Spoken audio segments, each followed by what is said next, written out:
Hello and welcome to the Tendercoffee with Yaroslava and Tab. I often take a cappuccino, but today I wanted a filter coffee.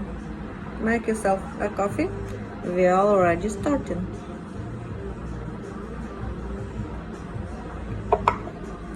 Today we are talking about monetary obligation in a foreign currency or its equivalent.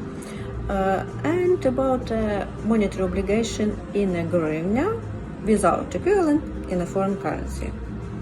Why is this topic interesting and important and considerable, and why did I choose this particular topic? Because it's about funds and it's about following the law.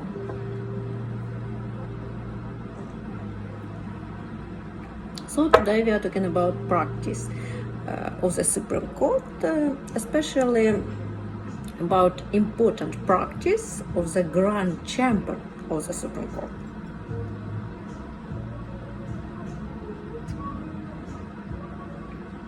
Generally, there are several features of this topic. So let's look at the first feature. The monetary equivalent in the foreign currency is used, but only if it's defined in the obligation by the contract or by the law. Pay attention, guys. The terms and conditions of the public procurement contract may provide, for instance, two or more different monetary obligations. If one of these monetary obligations doesn't specify an equivalent in the foreign currency, then such an equivalent doesn't apply. So the payment for this obligation cannot be in a foreign currency, only in the hryvnia. Next, let's look at examples.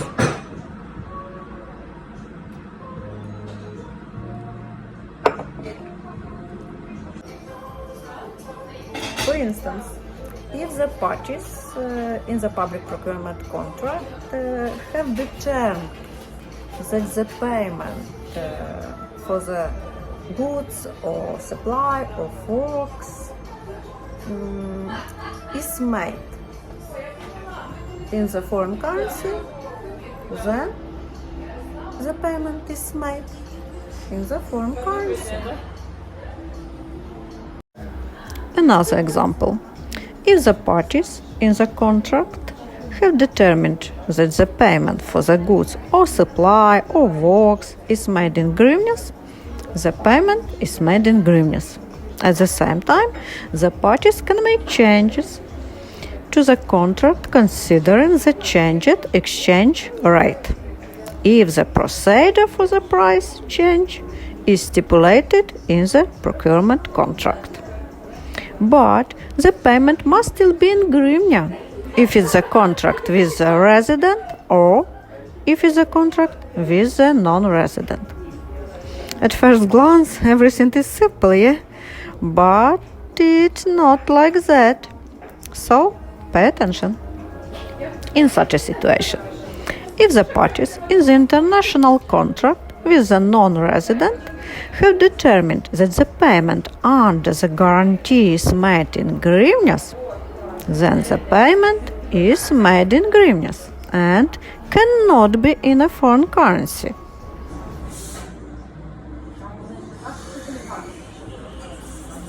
Of course, there are many other interesting features of monetary obligations in the contract with resident and in the international contract with non-resident. That such interesting features I think we consider in one of the next hour meetings. Looking ahead, I want to say that such features aren't simple.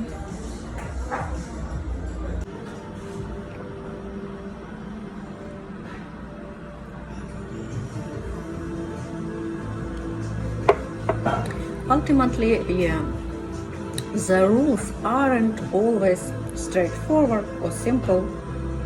However, if we are together, we'll be able to decide all situations correctly. So I recommend you subscribe to my pages on Facebook.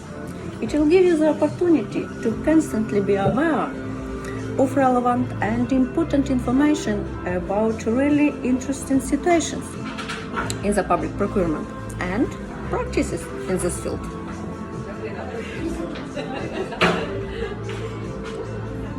So let me know in the comment below this video if this broadcast was useful for you or maybe not. And let me know in the comment below this video what would you like to consider in the next meetings.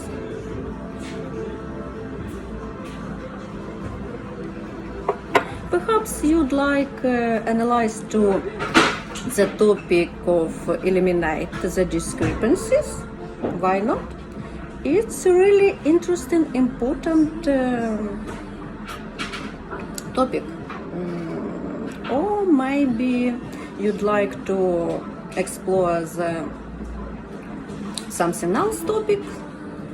Maybe the feature of monitoring of public procurement, Okay, let me know in the comment below.